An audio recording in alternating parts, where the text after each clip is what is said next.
उसका त्याग किया। तज गीत रूप धरई हरि रूपा। तो मोक्ष कैसे हो? तो आप लोग अपने में सोचो, तज मनुष्य रूप धरई हरि रूपा, तज मनुष्य रूप धरई शिव रूपा। जब इस शरीर को त्यागे और शिव का रूप धारण करे तब मजा है। शिव की भक्ति में क्या मजा है? जिंदगी भर बम बम भोले बम करते रह जाएंगे। डायरेक्ट अंबाजी बनने में मजा है। अंबाजी के भक्त बनने में तो पैर के छाले अलग छिलेगा, अपना दुख अलग उधर अलग। इसलिए आपका शास्त्र कहता है, सनातन धर्म का शास्त्र कहता है, तब तक ज्ञान को पूर्ण ना माना जाए जब तक शिव की भक्ति करते करते शिव ना हो जाए, जब तक द्वैत से अद्वैत ना हो जाए। जब हम चले थे भक्ति करने के लिए तो मैं था और तू था। अरे ऐसी भक्ति क्या जो मैं रह गया और तू रह गया। अरे भक्ति तो ऐसी है कि मैं तू हो जाए, तू मैं हो जाए, और मैं और तू ना रह जाए, और मैं ना रह जाऊं, द्वैत ना रह जाए, दो ना रह जाए, अद्वैत हो जाए, एक हो जाए। कहते कबीरदास, प्रेम गली बड़ी साकरी जामे दो ना समार, मैं था तो हरि नहीं हरि है मैं। ये ऐसा प्रेम का गली है जिसमें दो आ ही नहीं सकते। हे प्रभु श्री राम, हे कैलाशपति भोले शंकर शिव, ये प्रेम गली है। या तो आप रह सकते या तो मैं रह सकता, दो का कोई उपाय नहीं। ये इतनी पतली गली है, या तो इस गली से मैं गुजर सकता हूं या तो शिव गुजर सकते हैं। तो उपाय सिर्फ एक है, शिव और शिव भक्त, राम और राम भक्त, भक्त और भगवान एक हो जाए तो इस गली से जा सकते हैं, बाकी कोई उपाय नहीं। इसलिए जब दुख है तो कारण शिव क्या बताए? आप साधक हो, आपको कारण देखना पड़ेगा कि कारण क्या है। और जिस समय दुख का आपको पता चला, आप साधक हो चुके।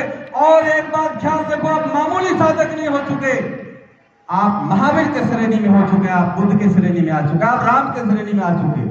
कहते हैं राम जी का पैर लक्ष्मण जी दबा रहे, और लक्ष्मण जी पैर दबाते दबाते कहते हैं, भैया सब कहते हैं कि आप भगवान हो। कहते हैं सब ठीक ही कहते हैं। अरे पगले, सब में वही भगवान है, मुझ में भी वही, तुझ में भी वही। मैं इस सत्य को मानता हूं, तू नहीं मानता, और मैं मानता ही नहीं उस सत्य को, मैं उस सत्य में जीता हूं। राम उस सत्य में जीते इसलिए राम है, तो सब में तो है। इसलिए बुद्ध के श्रेणी में, राम के श्रेणी में, कृष्ण के श्रेणी में आप उसी क्षण होंगे जिस क्षण चार यार सत्य के नक्शे कदम पर आप चले। और उसमें से एक सत्य है कि जीवन में दुख है, और जब जीवन में दुख है और आपने इस बात को एहसास कर लिया कि हाँ दुख है, चला, तो दुख के कारण का इलाज भी तो होता है। आपको सिर दुखता है, उसका दवाई भी तो होता है। भूख लगता है तो उसका भी इलाज रोटी है। तो जैसे दुख का कारण का आपने पता लगा लिया, तो उसका निवारण का भी पता चल जाएगा, उसका इलाज का भी पता चलेगा। ऐसा क्या करे? पैर में कांटा चुभा है, किस कारण से चुभा है? मेरे पैर में दर्द हो रहा है, किस कारण से दर्द हो रहा है? एक कांटा को लिया जाए, उस कांटे को निकाल दिया जाए। तो पहला आर्य सत्य कि आपको यह पता लगाना होगा कि जीवन में दुख है। तो दूसरा आर्य सत्य उचित सत्य उसी क्षण खड़ा हो जाता है कि जब दुख है तो दुख का कारण है। तीसरा आर्य सत्य, जब दुख का कारण है तो दुख का इलाज भी है, दुख का निवारण भी है। तो दुख के निवारण से दुख का कारण को खत्म कर दिया जाए, और जैसे दुख के कारण को खत्म करेंगे तो दुख खत्म, और जैसे दुख खत्म उसी को तो मुक्ति कहते हैं। दुख मुक्ति भक्ति किस लिए करते हैं? तमाम दुखों से मुक्त कर दो, ये तो हमारे पास।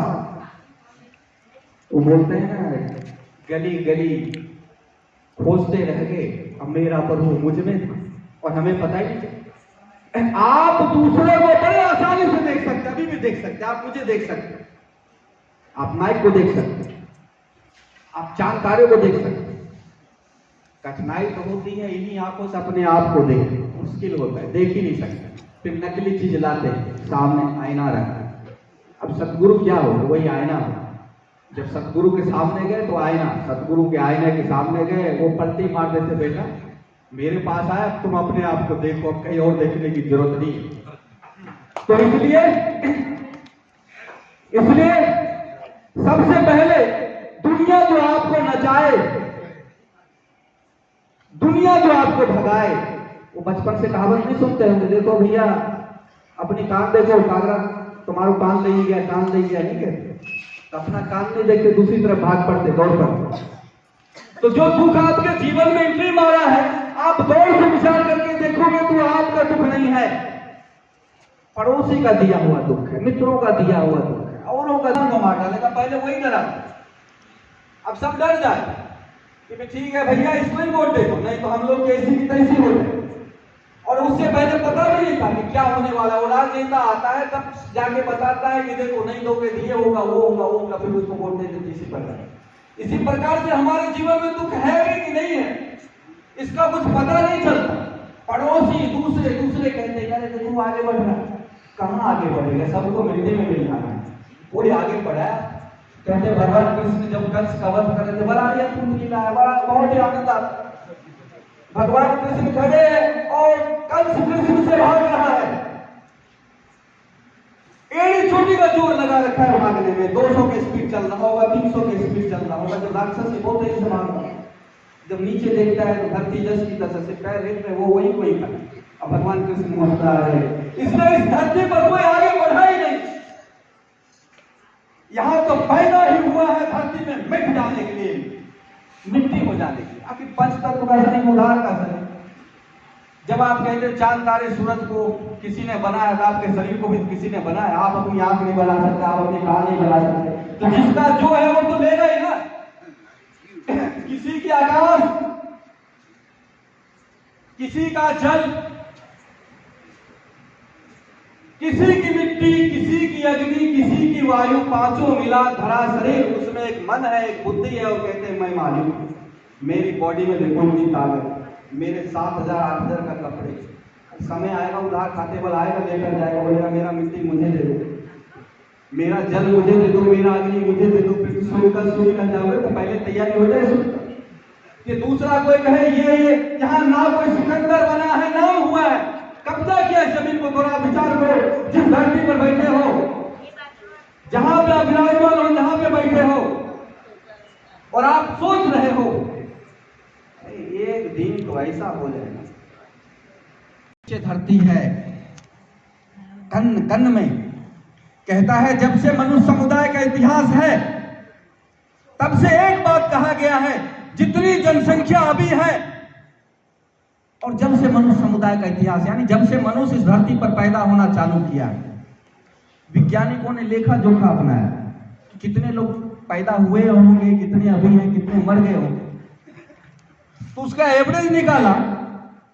तो जहां पे बैठे वहां एक सुई के नोक के बराबर जो जगह है, वहां पे कम से कम 20 लाशें दफन है। इतनी लोग पैदा होकर मर चुके। और जितने दूर में आप हो, 1.5 बाय 1.5 फुट में होगे, ना जाने कितने सुई का नोक उसमें समा जाएगा। और गुने 20 कर दो, इतने लाशों के बीच के ऊपर आप बैठे हो, विराजमान होकर सत्संग सुन रहे। और जब आप सोच रहे होंगे एक दिन तो मेरा समय आएगा, और फिर देखो मैं नहीं तो मेरा बेटा ही कुछ कर जाएगा, अच्छा कमा ले, फिर तो देखो पड़ोसी गांव वाले का वो जो जमीन रास्ते का है मैं ही रखूंगा, वहां शानदार आलीशान फार्म हाउस इतने शानदार बनाएंगे वहां पर। तो जब ये सोच रहे होते हो आप, मैं ये करूंगा, तो जिस धरती पर बैठे हो, हर सुई के नोक के बराबर में 20 लाश है, मुस्कुरा रहा होता है, वो कह रहा होता है आपसे, बेटा मैं भी यही सोचता था, मैं नीचे मिट चुका हूं, 21वां नंबर तेरा है, तू भी आगे मिटेगा। यहाँ कोई सिकंदर नहीं है, यहाँ कोई बड़ा नहीं। थोड़ा कल्पना तो करो, ये सोना, ये चांदी, ये हीरे, ये जवाहरात, रावण के पास नहीं। रावण मरा, उसी सोना चांदी का मालिक राम बने। राम का कहां था? रावण भी गए, राम भी गए, सोना चांदी ऐसे ही घूम रहा है। कहते और भी बड़े बड़े राजा महाराजा होते गए, समय आया दुर्योधन सम्राट बना, दुर्योधन के बाद युधिष्ठिर बना, सब आते रहे जाते रहे, और भी बाद में आते रहे। सिकंदर पूरे पृथ्वी को जीता, वो भी मेरी सारी पृथ्वी है, मेरी सारी पृथ्वी, कहीं कुछ नहीं, आते रहे जाते रहे। फिर कोई मुगल आया, कोई अंग्रेज आया, आते रहे जाते रहे।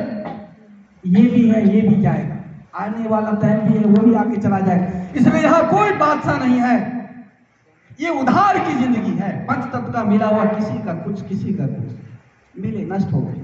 इसलिए पहली बात, चार यार सब, पहला जीवन में दुख है, इसको भली भांति मंथन करके जाओ, बंद कमरे में सो जाओ, किसी से ना मिलो। क्या दुख है मुझे? बुढ़ापे का दुख है, जवानी का दुख है, विवाह नहीं हुआ उसका दुख है, बच्चे नहीं हुए उसका दुख है, या धन की दुख है, किस चीज का दुख है? अच्छी तरीके से तो विचार करते चले जाओगे तो रहस्य पर से पर्दा उठता चला जाएगा। लगेगा आपने सारी जिंदगी मूर्खता में तय कर दी। आप उस दुख के पीछे भागते रहे जो वास्तव में आपके पास था नहीं, और जो दुख है उसको आपको पता नहीं।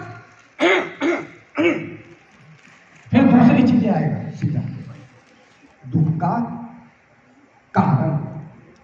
फिर कारण का पता लगा लो।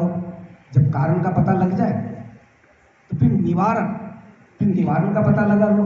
और जैसे निवारण हो गए तो फिर अहम ब्रह्मास्मि, फिर शांत हो गया कोई। फिर वो क्षण जो अनुभूति का होगा वो बुद्ध की अनुभूति का होगा, वो भगवान भोलेनाथ का आनंद का होगा। आप जब भोलेनाथ के मंदिर में जाते हो या भोलेनाथ सामने हो, जब उनके सामने हाथ जोड़ते हो तो एक आनंद ये है कि भोलेनाथ से कुछ मांगते हो, और एक आनंद तो ये है जब भोलेनाथ को देखते हो, जब वो शांत होकर बैठे रहते हैं ध्यान मुद्रा में। ऐसा क्या पा लिया भोलेनाथ ने कि उनको और कुछ मांगने की जरूरत नहीं है। बस दुख पहचानो, दुख के कारण में जाओ, निवारण में जाओ, परम आनंद शिव तत्व में लीन हो जाओ।